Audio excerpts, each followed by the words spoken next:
Olha, Isa, eu achei muito interessante que muita gente tem falado da questão do desemprego de jovens na China, mas o pessoal parece que não vê o resto da questão do desemprego de jovens no mundo inteiro, na Espanha, até mesmo no Brasil, hein?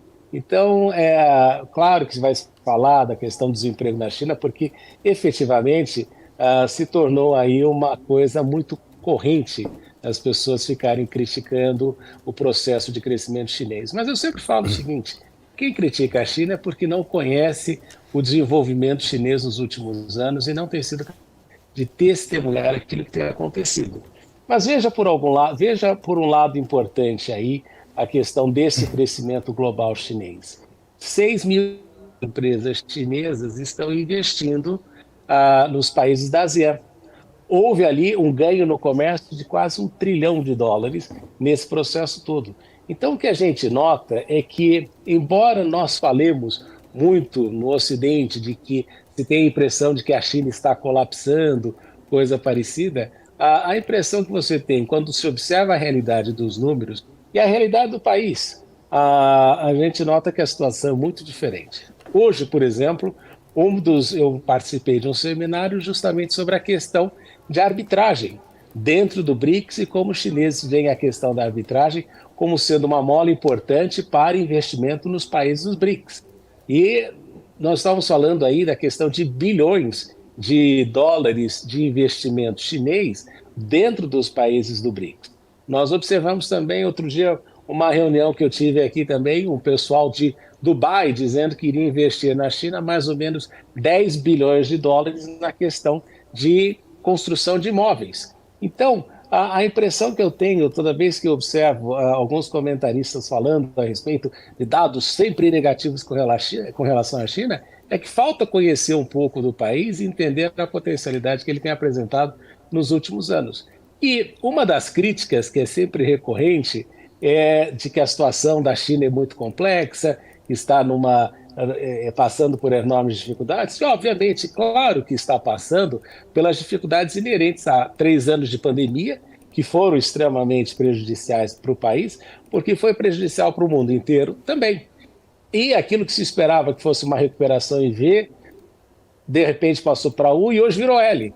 Né? Porque nós temos aí uma guerra na Ucrânia que, de alguma forma, criou aí problemas no consumo em outras partes do mundo, particularmente na Europa, que sempre foi um parceiro importante da China. E veja, nesse aspecto aqui, a União Europeia sempre foi, por um bom período, o maior parceiro comercial da China. Nos últimos 2 anos, perdeu essa posição justamente para a Associação dos Países Asiáticos. Então, você vê que existem várias mudanças acontecendo nesse processo todo, e não é aquela coisa estanque, você achar que a China é um grande navio que eventualmente está descontrolado. Isso quando a gente não entende muito bem esse processo da economia internacional e a ascensão da China como principal parceiro comercial de mais de 140 países e territórios. É por isso que eu digo, a coisa que o Brasil devia fazer nesse contexto todo é reavaliar o Mercosul, transformá-lo numa área de livre comércio e sim buscar um acordo de livre comércio com a China para que a gente pudesse exportar mais produtos brasileiros para o território chinês. Vandique. Bom, Isa, eu tenho grandes preocupações, sim, com a questão da China. Né? A China, a gente não pode dizer que a China é uma democracia em hipótese alguma. É um país autoritário, tem um líder, um partido único, existem poucas pessoas que têm acesso ao Xi Jinping e não existe nenhum tipo de possibilidade de desafio político. Portanto, não é uma democracia. Agora, a prosperidade chinesa exige um ponto e vírgula. Né? A China é um país que tem 1,4 bilhão de pessoas, só que tem 350 milhões de pessoas que vivem muito bem, obrigado. Agora tem 1 bilhão e ponto 1 que vive dentro da estrutura, né, territorial chinesa, além das zonas especiais, que vivem em condições esquálidas. Né? É um país muito pobre.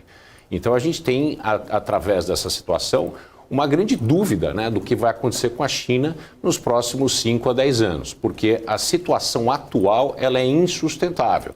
Nós tivemos grandes liberdades econômicas, né, dentro das zonas especiais ao longo do sul do Mar da China. deu muito certo, certo? O dinheiro foi canalizado principalmente para projetos em real estate, construção civil, estruturas físicas que foram construídas na China, porém de maneira dirigista, né? Quando você constrói a primeira ponte ou a primeira ferrovia, você tem um grande ganho de produtividade. Agora, a situação hoje é que pouca coisa que está sendo construída ou foi construído tem ganhos marginais de produtividade. Por quê? Porque o governo determina onde vai ser investido o dinheiro. São entre 70 e 100 milhões de moradias na China que não tem quem vai habitá-las, né, num país de 1,4 bi de pessoas. Então, o dinheiro foi utilizado em atividades que cresceram o PIB de curto prazo e médio prazo muito rapidamente, só que esse modelo se esgarçou. E uma das questões mais fundamentais na China é o seguinte: na ausência de concorrência política, né, que é a liberdade política, a gente começa a ter esse binômio da liberdade econômica e da liberdade política, que elas andam juntos, sendo desafiados. Você não pode ter liberdade econômica ao ponto de se tornar bilionários e crescer com grandes empresas num ambiente onde você não tem nenhum tipo de representatividade no parlamento. Não existe um parlamento na China, existe um partido. Quer dizer, ninguém na China, né, a gente tem o caso do Jack Ma, que é emblemático, mas existem vários outros. Essas decisões com as empresas de tecnologia na China, a iliquidez dos mercados de capitais da China, isso tudo demonstra que essa liberdade econômica é liberdade econômica de acordo com o dirigismo do governo, mas não é liberdade econômica para que você possa investir em atividades que são as mais eficientes quando você tem um mercado que coordena isso. Então é por isso que a China está numa situação muito complicada. Essa situação pode esgarçar, e eu acredito que chegou o esgarçamento total do modelo econômico chinês, vai ter que haver um repensar desse modelo. A gente continua fazendo o jeito que está, a gente vai ter dificuldade de atrair capital. Quem é que vai colocar dinheiro na China para determinadas áreas que são as áreas que são selecionadas pelo governo chinês para que haja investimento? Quer dizer, é muito complicado esse modelo. O modelo deu muito certo por um bom tempo, isso é inegável. A China fez um trabalho exímio de tirar milhões de pessoas da pobreza, mas o modelo, como todo modelo, chega ao fim. E a China precisa, né, entender que sem liberdade política, sem um processo de distensão à la perestroika e glasnost, né, a gente não vai ter uma China próspera para essa quantidade de pessoas, e uma vez que o mundo continua sendo o epicentro do mundo, principalmente do mundo econômico hoje, do mundo financeiro, não é a China. A China depende profundamente, aliás, totalmente do consumo externo. A China, na identidade macroeconômica, onde nós temos o C de consumo, não tem. O chinês não consome. E a China tem um problema que a gente chama de economia de balance sheet recession, que é possível que aconteça esse ano ou na sequência. O que significa? Tanto empresas, principalmente do setor de construção civil, em especial o setor de real estate, o setor imobiliário, tá? Elas estão endividadas até a tampa, a gente tem problemas sérios, então essa questão cria um problema de as pessoas desinflarem o seu balanço através da redução de gastos e consumo.